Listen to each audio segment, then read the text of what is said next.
Hello, everybody. Welcome um, to the aftermath of JJA Sport Studio.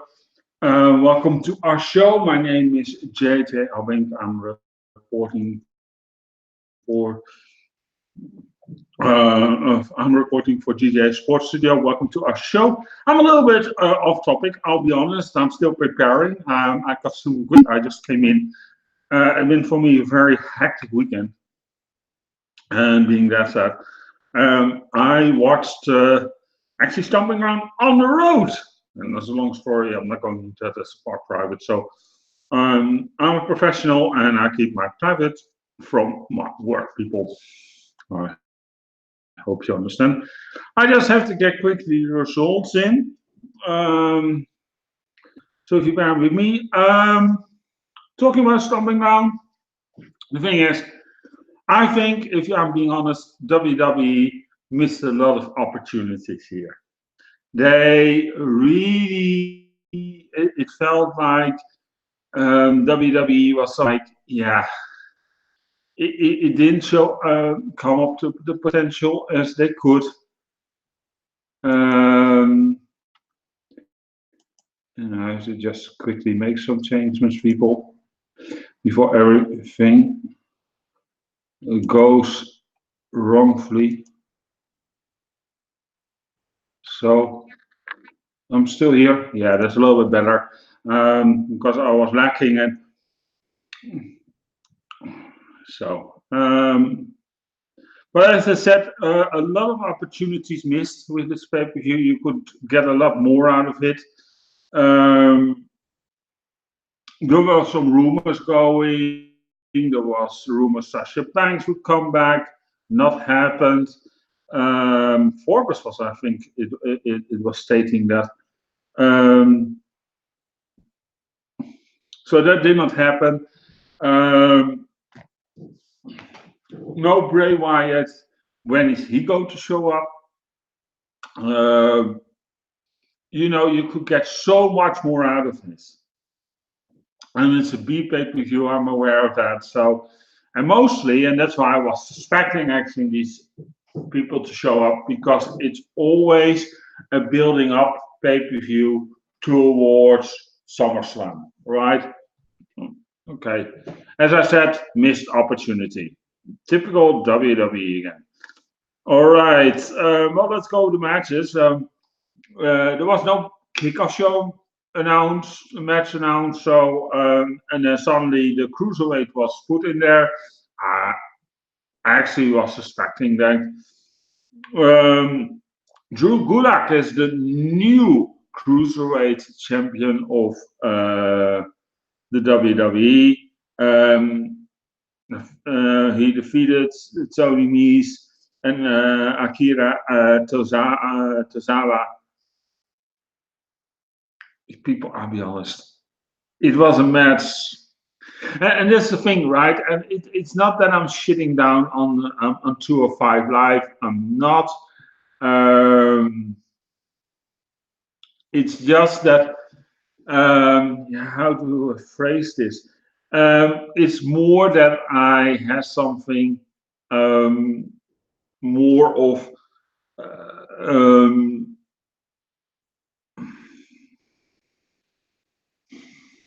yeah, it is it's a brand with a ceiling.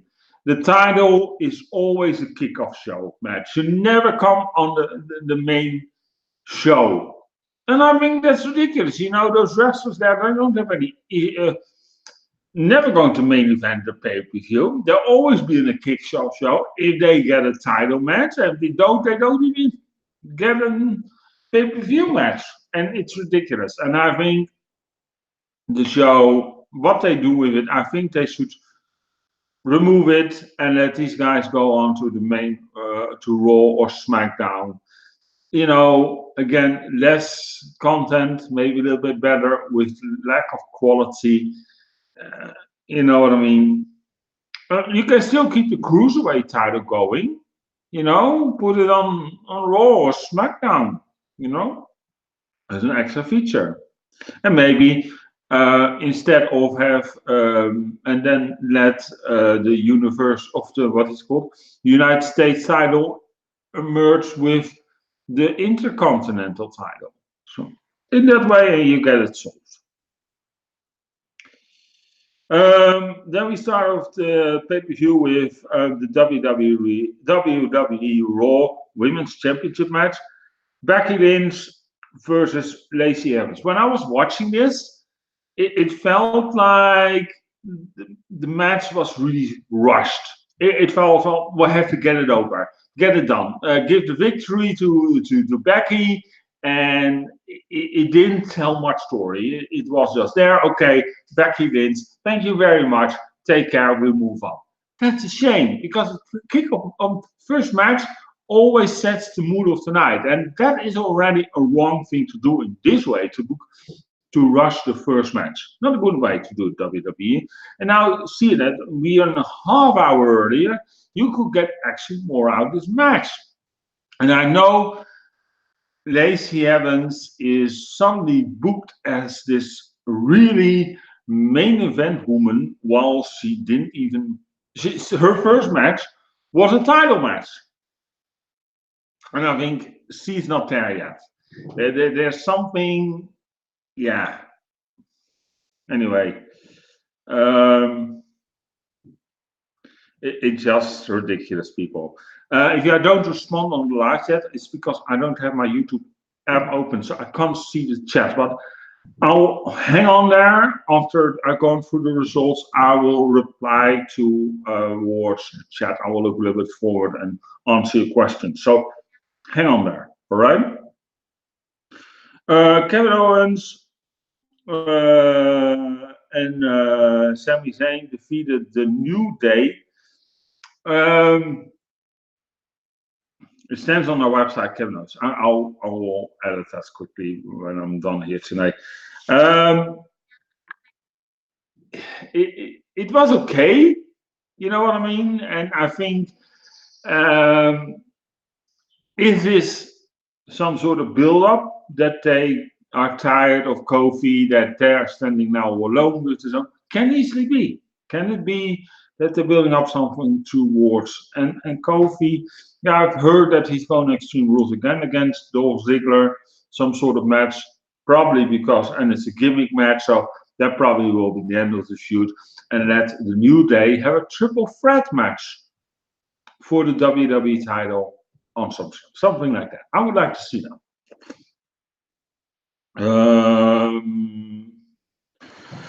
Then we have a new Universal Champion. Ricochet defeated Samoa Joe.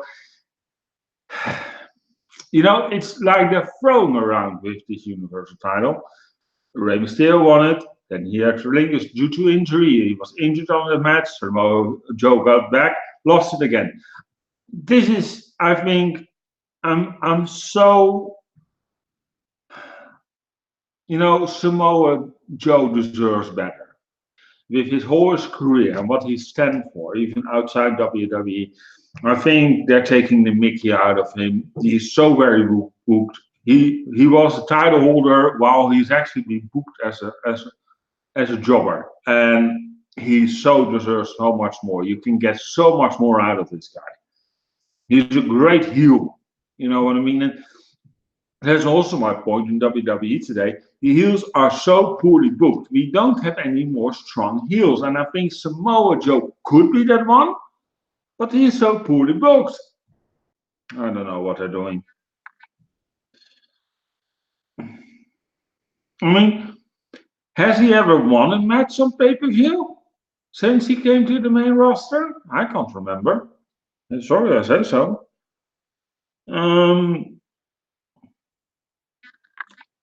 Daniel Bryan and Rowan defeated Heavy Machine. That's actually funny. They cut a promo, I think it was on the kickoff show, and they said, yeah, we want to win because we want to get the tag team titles a little bit worth and not give it to such a comedy act.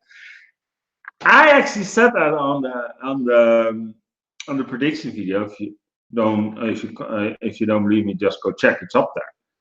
And that they should not give to heavy machines because they're just a comedy. And now he used it in a promo. Daniel, have you seen my prediction video? Huh? Huh? Huh? Are you watching? You know, but it's a true thing. I mean, there's some tag teams out there. They're just comedy acts, and then if they would get the title, they devaluate so much those titles. You can just throw them in the trash. I mean, seriously, and I think Heavy Machine is there. The War Raiders, for example, has something more like, understood. I would like to see them as a title holder, but they have to get better. Then Bailey defeated Alexa Bliss. I was a little bit half, so I didn't see much of the match. I'll be honest. There was rumors that Sasha Banks would turn. I was thinking now that she's going to interfere in this match and turn on Bailey. He could set up a great feud. Here was such a missed opportunity, people. But didn't happen. Bailey defeated Alexa Bliss due to Nikki Cross got in the ring. I don't even want to talk about it. You know what I mean? Again, missed opportunity here. Roman Reigns defeated Drew McIntyre. It's so typical. I mean, they're booking now. Roman first was booked. They first booked him as Stone Cold, and now they're starting to book him like Hulk Hogan. He's getting all the match, beaten up, and in the end, he overcomes the odds. You know, he does his thing and wins the match. Typical Hulk Hogan style, people. I'm wondering something. WWE, if you want to have this guy put over, don't use gimmicks of the past. It's so easy to see. I mean, you really want us to hate that guy. You know, you want us to keep booing this guy. It's ridiculous. And people I have to make a statement now. I'm getting really annoyed with this. I have made on social media for a time now claims about Roman Reigns that I don't like, that I'm not a fan of him. That, you know, and it's not because, and listen very carefully, and I want to say it now for the last time, I'll say it very clearly. Especially also to those fans who have a Facebook profile and they have Roman Reigns. It's clearly those, and it's funny with these people, they don't even watch wrestling. It's so easy to see, but okay, whatever. And the thing is, I don't hate the guy. I really don't. I actually have a lot of respect for the guy, for how he's being booed. The problem I have with him is more how WWE is booking him. He is too much. He is too much on the winning thing. He's too much on you know, he has to be this all winnable favorite guy, and he's now in the mid card because they know they're going to put titles on him. The half the arena will walk away, and especially now with AEW on the horizon, and yeah, that could be very dangerous for WWE. You know, the audience could directly walk from WWE over to AEW, and the problem is now at the moment WWE has so much issues with selling tickets, also towards Stomping Grounds. They could not get their tickets sold.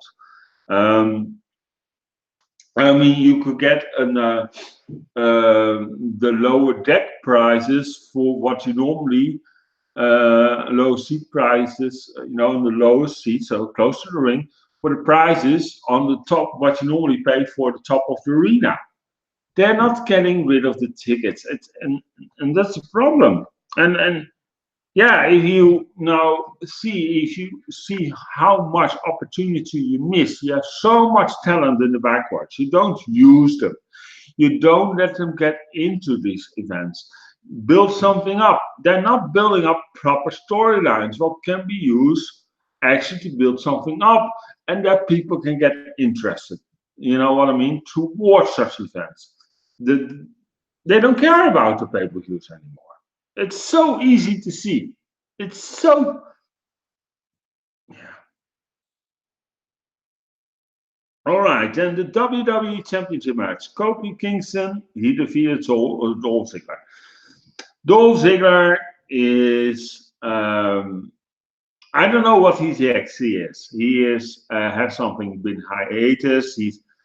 He signed that big contract, and then suddenly they didn't want to put him on television anymore. Now they gave him some matches because, and that was due to Super Showdown. Nobody really wanted to go to Super Showdown to Saudi Arabia. What I don't blame. I would also not go there. So then they asked Dolph Ziggler, well, why could you pay that? I think it's something like that is gone, and now they have to continue fighting. And that was the problem also with this pay-per-view. And Chris Jericho said that also towards this event. There are so many matches on this pay-per-view, and he pointed actually out towards Baron Corbin and Seth Rollins. Also that match, I can understand that, is that it's just 2 weeks ago. And you do the main event matches, the title matches, you already put those 2 weeks ago. We just seen these matches. Nobody cares. And that's why also this event actually didn't sell very good. I think that's also why they could not sell anything. And they're not building up properly storylines. It's just, well, we'll do this match. Okay. And that's the problem. That's also, there was the problem with Kofi Kingston versus Dolph Ziggler. The match was not properly built up. They just thought, well, we did it on Super Showdown. The pay-per-view sucked, and let's do it again. Maybe we can do it better. Really, I'll be honest. It was not a boring cage match. The match was great. I think I enjoyed it. For a cage match, most cage matches are a little bit. They didn't use the cage very much. Yeah, they climbed a little bit on it.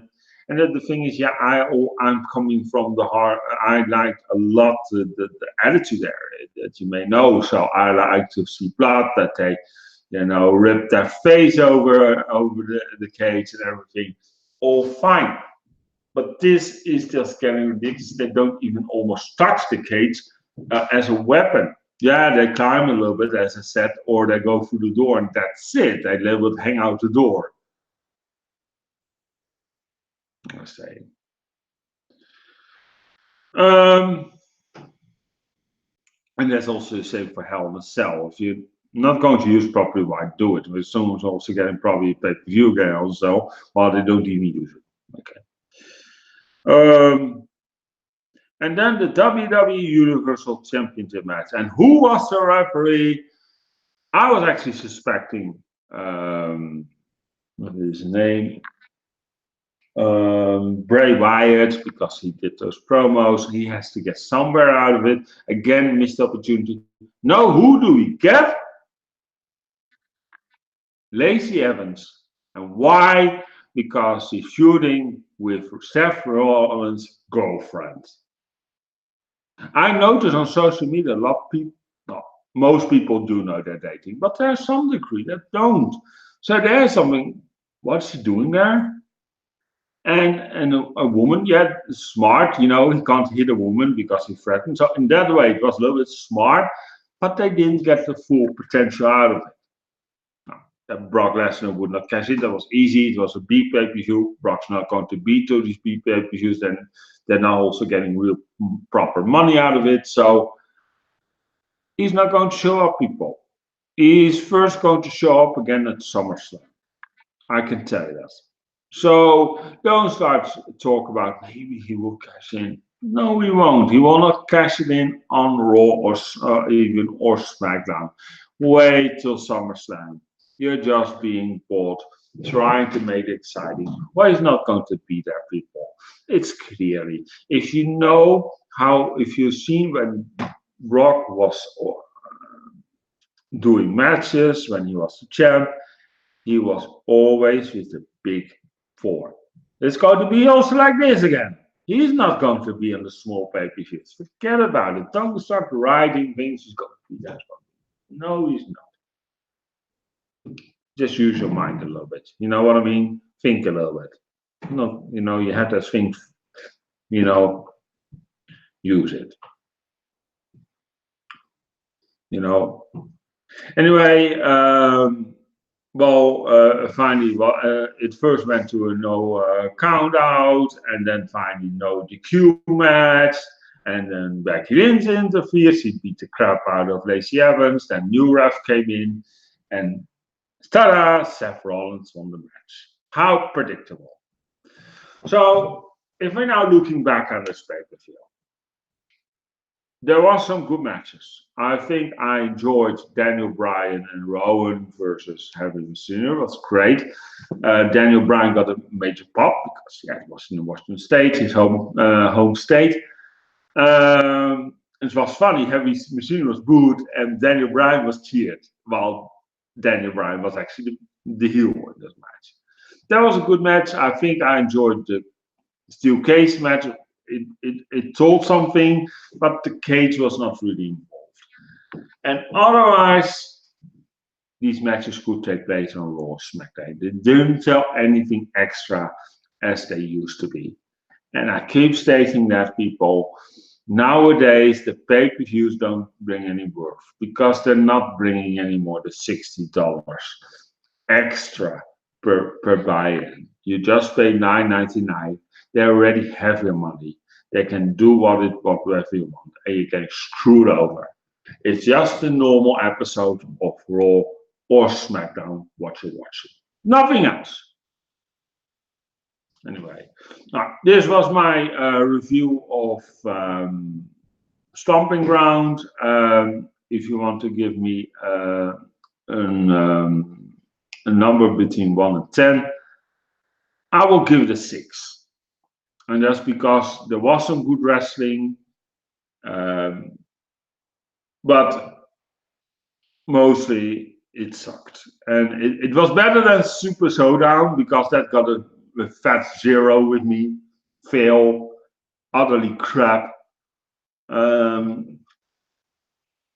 It told some better stories, even though it's 2 weeks ago. We got so many same matches. So I hope we get some new matches, some we didn't see yet on Extreme Rules. I hope, because there's stipulation matches, as actually it says Extreme Rules, so getting something extreme out of it. Let some bloodshed for once. Yeah, I know WWE has no blood policy and for little kids and blah, blah, blah, blah. But they have to start showing a little bit balls if they want to go up against AEW, because they have said there's no issue with doing that. They're going a little bit for also TV-14, so we can suspect that with that being brought in. And I like that. It tells people, I'm not saying you should put every time blood in a match, don't overdo it, but sometimes it can give a little bit drama. It can give a little bit extra notch. It can give, something to give an extra vibe to the story that's been told in the ring. All right. Well, that's my just opinion. Take care. Soon, next pay-per-view, I think it's going to be Firefest. I'm not sure. I have to talk still with my team. We're going to do also prediction videos in the future for AEW. But I also want to get a little bit more known with the products. I don't know if we're going to do it directly now for Firefest, yes, already, or we're going to wait to all out, or even when they're just starting to stream on a weekly basis. Well, we'll get to that, all right? Anyway, thank you for watching. Don't forget to like us on Facebook, facebook.com/JJA Sport Studio, JJASportstudio.com. Tweet with us on twitter.com/JJA Sport Studio. Pinterest.com/JJA LiveTube. Here on YouTube, youtube.com/JJA LiveTube. we're on Tumblr,